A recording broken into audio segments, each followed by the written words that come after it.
welcome back to the third segment of the Harry Thomas Show. It's February 5th, 2005. I'm Harry Thomas. And I'm Charlie.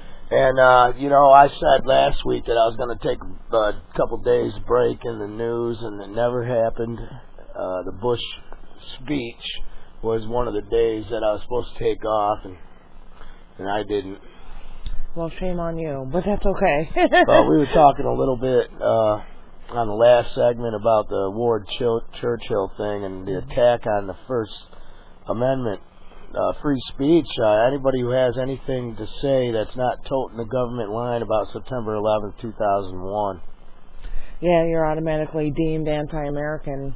It's disgusting, really. Yeah, and that's the trend, and I hope it stops, and I hope people quit falling for it, but we got a lot of news, can't spend too much more time on that, but I think I'm going to put some of them tracks from the Bill O'Reilly propaganda show on the website. So go to pfabf.org and download. You can download this show, previous shows, our special feature. Tell them about that now. Oh, yeah. There's short little discussions, about 8-minute clips of you and me talking about the, whatever issue, whatever article. News story there. You can read it and then listen to us discuss it if you care to. That's on the special feature section. Sign up for our newsletter. Ron Paul's Straight Texas Talk came out January 31st, 2005. I'm going to talk about that after your news story. Alrighty. Well, I kind of wanted to talk about this headline from Fox News. It was January 25th, but I think it's still very relevant, is this year's deficit to hit a record $427 billion. Ouch. I know. Who's paying for that? We are. Oh. And this estimate is a conservative one. Last February, the White House projected that the 2004 shortfall would be $521 billion, only to see it come in at $412 billion. Oh. Yay! What's $100 billion here or there? Saturday night on the town. I understand. And according to this article, there's little doubt that lawmakers will follow Bush's lead when it comes to spending, as they have repeatedly since the September 11, 2001 terrorist attacks. I mean, there's congressmen that have admitted that they didn't even read the Patriot Act, and they passed it through. So obviously, whatever Bush wants to do. Oh, it's all written up. Oh, yeah, whatever Bush wants to do is fine. There's a planned staged event. The Senate Budget Committee Chairman Judd Gregg from New Hampshire said, if we do nothing, our kids and grandkids will be overwhelmed by the cost of our inaction. Yeah, well, nobody cares. No, they don't care about us. Yeah, they're gonna and this new Social Security plan, Bush even that he was talking about, he got booed, jeered a little bit there, right on the floor. And first time in history. This is a historic war president. And, it even came out in the news article this week. Bush admits that the Social Security plan isn't going to solve any of its problems, and they want you to invest your money in the private investment firms that are going to take your money, and then the next thing you know, there's going to be like an S&L scandal, and your money's going to be gone. So don't fall for it, America. Keep your money in your pocket. Exactly. And, it's already almost gone for us anyways. I mean, people years of my age, we're putting money into Social Security, and that money's not going to be there when we're ready for it. But speaking of money, the U.S. Occupation Authority in Iraq somehow lost track of nearly $9 billion. Oops.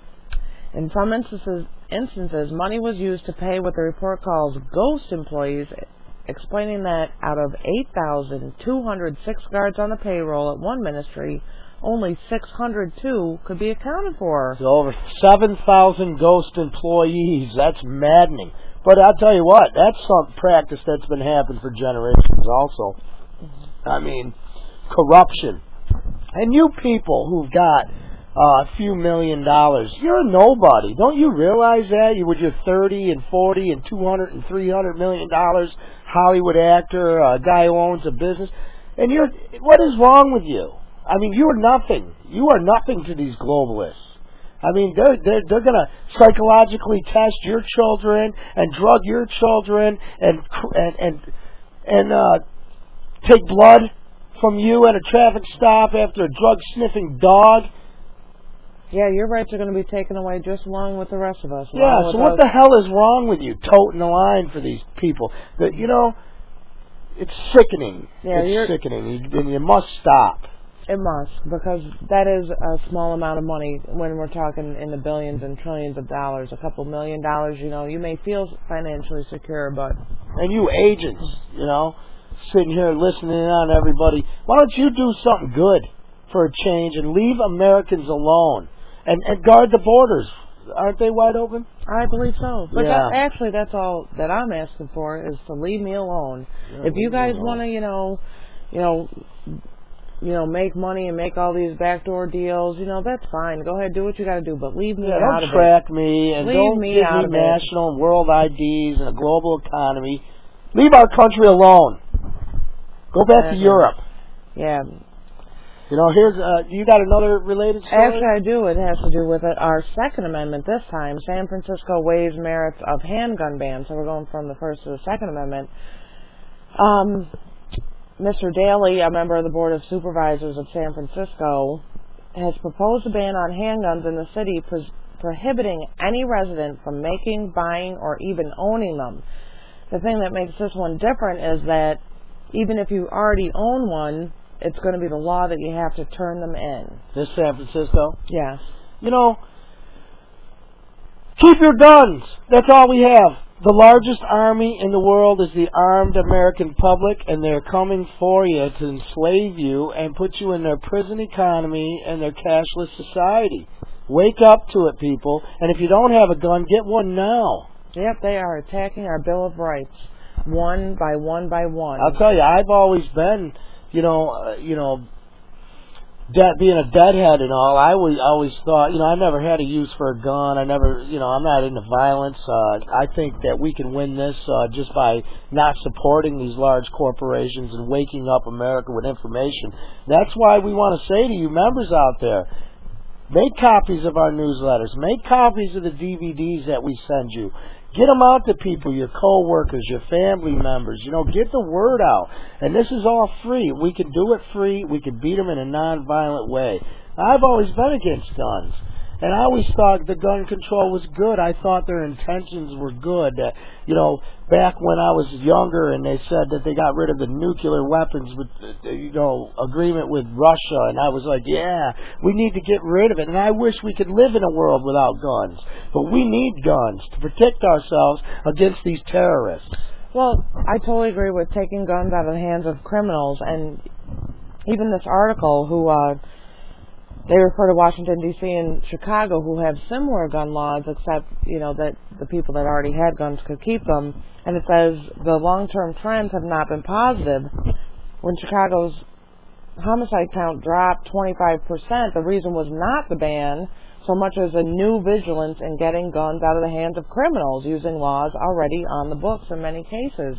I mean, that's the problem, is the criminals having the guns. Yeah, and you know what? The criminals are always going to have guns. Exactly. And wake up to that, people. The only legislation they're going to be doing is taking away your guns and your rights. Yep. Bans can make reasonable gun control laws harder to pass by bringing gun owners to a boil, that's for sure. And Paul Gwynn, who just happens to be quoted in this article, he lives in San Francisco, he would have to turn over his handguns to authorities in a measure in November. To him, San Francisco's plan is less a criminal justice mistake than a constitutional farce. Let me tell you, people in San Francisco, don't do it. If none of you go and turn your handguns in over this silliness, they're not going to be able to enforce it. Exactly. And that's what we're talking about, getting together, we the people. And it's just sickening. And I always thought gun control was good. But you know what? It's not good when you have criminal elements high in the hierarchy of our corporate and governmental systems. It's the military-industrial complex. They make money off the stuff.